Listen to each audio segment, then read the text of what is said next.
In this lesson, we're going to be looking at using loops inside Kainundrum. But first, a quick fact. Did you know we have the longest town name in the world? So long, I can't even pronounce this name.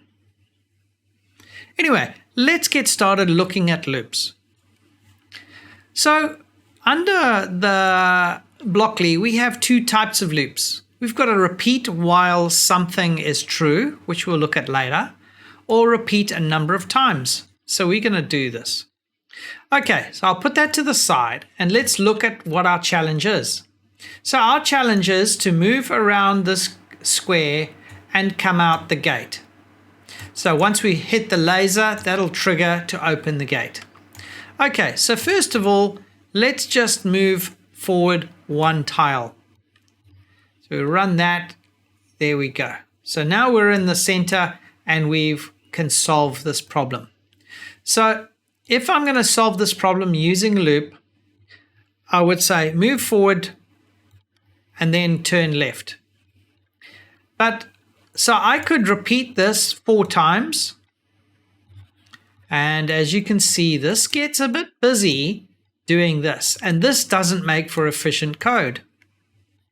The most efficient way of doing this is using a loop or a repeat.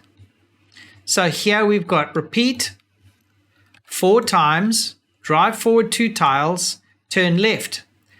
So that, if my calculations are correct, should get me all the way back to where I am here. But once I do that, you might find that I'm going to be facing the wrong way.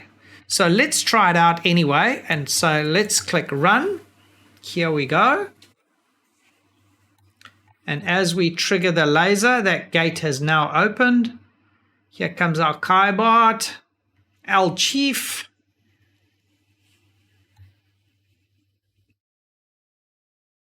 So loops make a very efficient work of doing repetitive tasks. Okay, so as I thought, we're going to be facing the wrong way. So in order to do this, on the outside of the loop, we're going to say turn right, and then we're going to say move forward, and we just need to move forward 1 tile. So if we come in reset our position, so using the little flyout in the 3D, you can reset your robot position.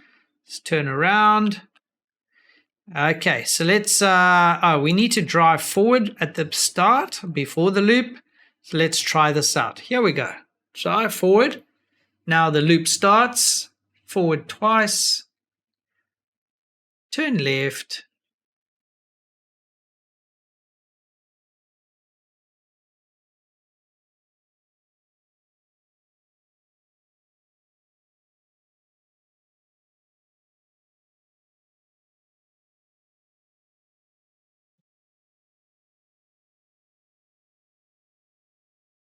Turn right.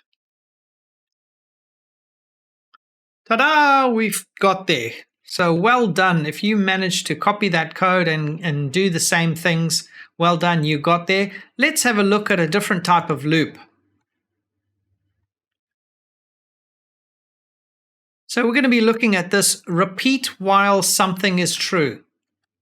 So if we just go and say turn left to this robot and run this program, you'll notice the robot is going to continuously turn left forever, because here we're saying repeat while this is true.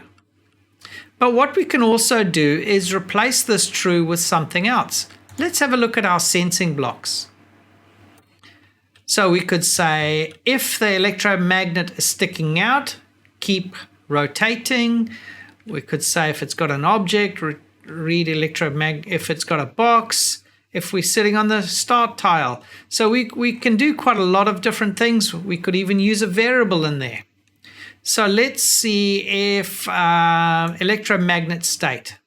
Okay, so we don't have the electromagnet enabled at the moment, but let's run this program and you can see it does nothing.